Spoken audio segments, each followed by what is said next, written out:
Welcome to the Atheist Experience. I'm your host, Matt Dillahunty, with recent master's graduate Russell Glasser. Thank you. Thank you very much. The lines are full again, so we're just going to start taking calls. There's about 20 minutes left in the show. I want to get through as many people as we can. So we'll have to rush through a few people. Yeah, but so anyway, is it Three Eyes? Howdy. Hi. I want to introduce myself first as Three Eyes, and I'm a witch doctor, and I have an entirely different perspective on things than atheists, Christians, or anybody else you normally talk with. Anyone who's ever been married knows that once you get married, your woman, if she's a traditional woman and you're a traditional man, is going to put you in charge of killing things. Like spiders, bugs, snakes. I had a house in Orlando, Florida one time, and also things that go bump in the night.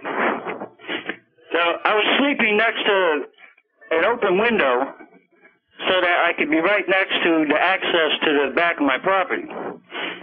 And one night my wife woke me up and said there was someone walking through that path, which was, to me was an act of trespassing. So I grabbed my .357 Magnum, and I was fully prepared to jump through the screen and out into the alley to apprehend this person, make a citizen's arrest, have my wife call the cops and drag him away. And I found myself standing right in front of a glowing 6-foot-tall Negro ghost. And the reason I'm mentioning Negro ghost is because it made it all the more perfectly clear that it was a ghost, because Negroes are not a glowing, frosty white.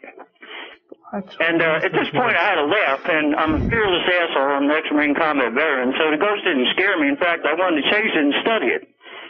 So I chased this thing around the corner, and it disappeared behind the house of this 16-year-old black kid that used to work me part-time in my roofing business. Well, the next day after work, we were sitting there smoking a joint, and I knew that he knew about this. I was mad at him for not telling me, because ghosts have a certain pattern of behavior. They always appear in the same place. So I said to him, Tony, I'm annoyed at you. He says, about what? He said, because I know that you know there's a ghost in this neighborhood, and you didn't tell me about it. Is the punchline coming soon? Yeah.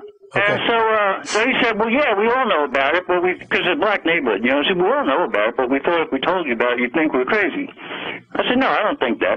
But my point is this, that I can't tell you how to prove there's a God, but I can tell you how to prove that there are lesser than that spiritual entities. And as I told you before, I want to give you simple instructions on how to build a device that will enable you to see these things. Okay, the best way to do that, because reading them to me and trying to have me write them down. If you believe in the scientific method, let me give you a simple method to prove to your own satisfaction by yourself, for yourself, what I'm talking about. Okay, go.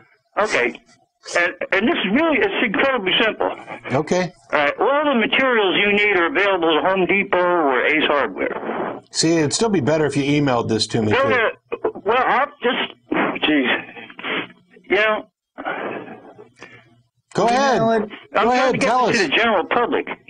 Sure. Not just you. All right. Tell it. I'd love to hear stories. Which is sort of in the proportion of a flat screen, widescreen TV, like about 16 inches by 12, and glue this with super glue or something to a sturdy wood frame, which is bigger than the mirror a little bit, like an inch on top, but several inches on the side, so you can attach some metal handles. And don't use screws, use bolts with washers and lock washers and nuts on the back of it. And then lay this mirror and a stream of running water, which around here in Austin, that should be easy to find one where people won't think you're crazy by seeing you lay down in the bed of the river, the bank, and try to find one where it doesn't drop off, where it kind of gradually eases into the river. Sure. And don't go into one that's deep, because that can be dangerous, but just get one that's about a foot deep. Okay. Or thereabouts, right? And then lay the mirror under the running water. And this is the only hard part, is that you have to adopt the mentality of a baby. And thus you have to be totally non-judgmental.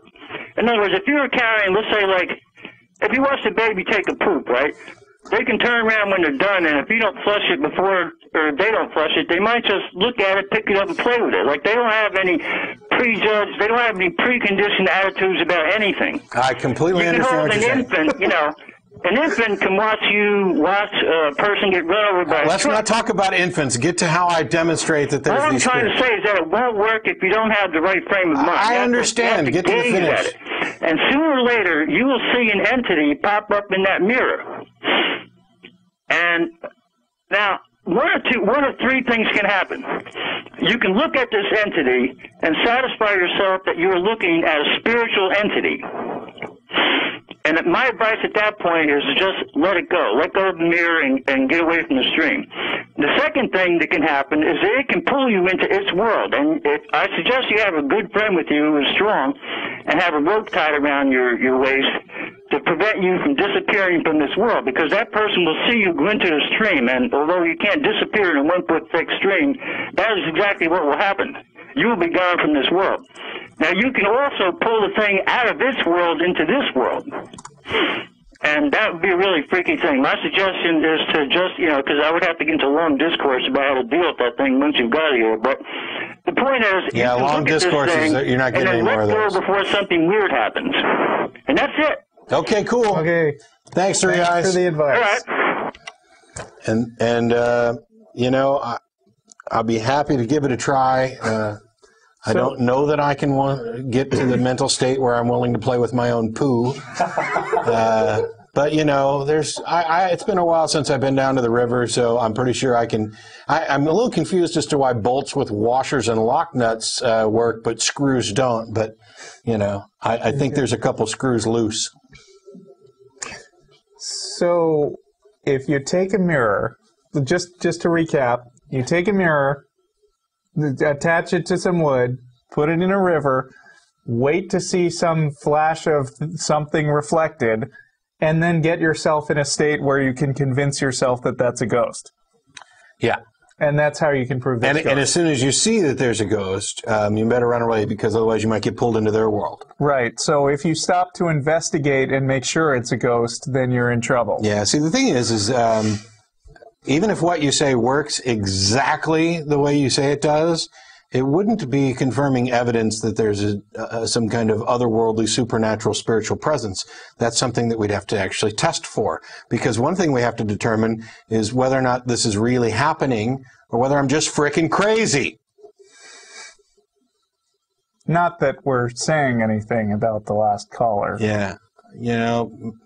Maybe I'll have my nephew do it, because maybe he's still young enough to want to play with his poo. Okay. All right. For people who've been watching clips on YouTube, if this clip happens to make it to YouTube, it's worth pointing out that you can watch the entire show by going to the website, www.atheist-experience.com, as well as archive shows by clicking on the show archive there. Most of them are on Google Video, some of them are on Blick TV.